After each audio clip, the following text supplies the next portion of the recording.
This, well, over there is Castleton in the Peak District, and somewhere beneath my feet, about 300 feet down, is something you won't find anywhere else in the world.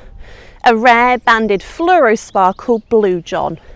It's beautiful, it's fragile, and it forms in some of the oldest and most dangerous mine shafts in Britain.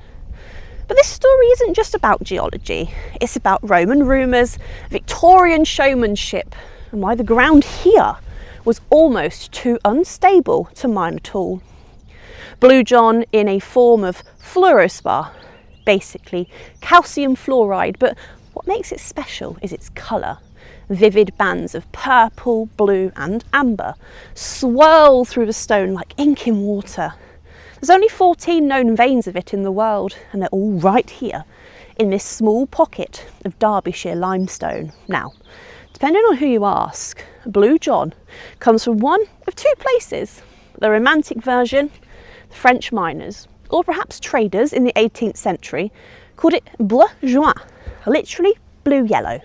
The more cynical version, local miners just gave it a fancy sounding name to increase the price. And let's be honest, it worked. By the late 1700s, Blue John was all the rage in Georgian Britain. Turned up in urns, vases, mantelpieces, even in the fireplace surrounds at Chatsworth House. But mining it, that wasn't that easy, because here's the catch: Blue John forms in vertical veins inside caverns, not in solid rock. That means it was sometimes hanging in thin sheets from the ceilings. Miners would climb rickety wooden scaffolding into unstable voids, sometimes working in complete darkness with just candlelight and guesswork. And when that wasn't dangerous enough, they used gunpowder to blast new openings. Blue John isn't just rare, it's nearly gone. And most of the commercially viable Blue John was mined out decades ago. What's left is heavily regulated. In fact, much of what you buy in the shops today is old stock, all cut from small veins, carefully extracted by hand, just a few kilograms at a time.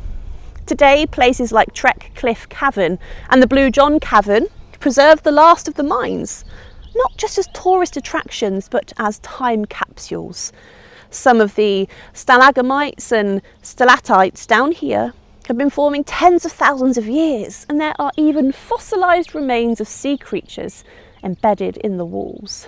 This isn't just a mine, it's a living museum. And here is the strange twist: some Blue John veins still haven't been mined at all, and in 2013 a lost vein was rediscovered during restoration works. It had been sealed off and forgotten for over a century. But why does that matter? Because this mineral doesn't just hold geological value, it holds emotional value to the locals, to craftspeople, to historians. Because once it's gone, it's gone. The Blue John Caverns are a reminder that some of the most incredible stories lie just below our feet. Literally, rare minerals, forgotten tunnels, and the echoes of miners who risked everything to bring colour out of the dark. And in a world of artificial gems and mass production, sometimes the most valuable thing is what you can't replicate. I am Sky Explores, and welcome to our channel. If you enjoyed that, please hit like, subscribe and come back again soon.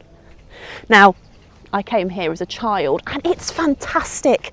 You go through a really narrow door, you go down some stairs, and then it opens up. It's really quite a magical experience. So if you're ever in the area, come, have a look. You won't regret it.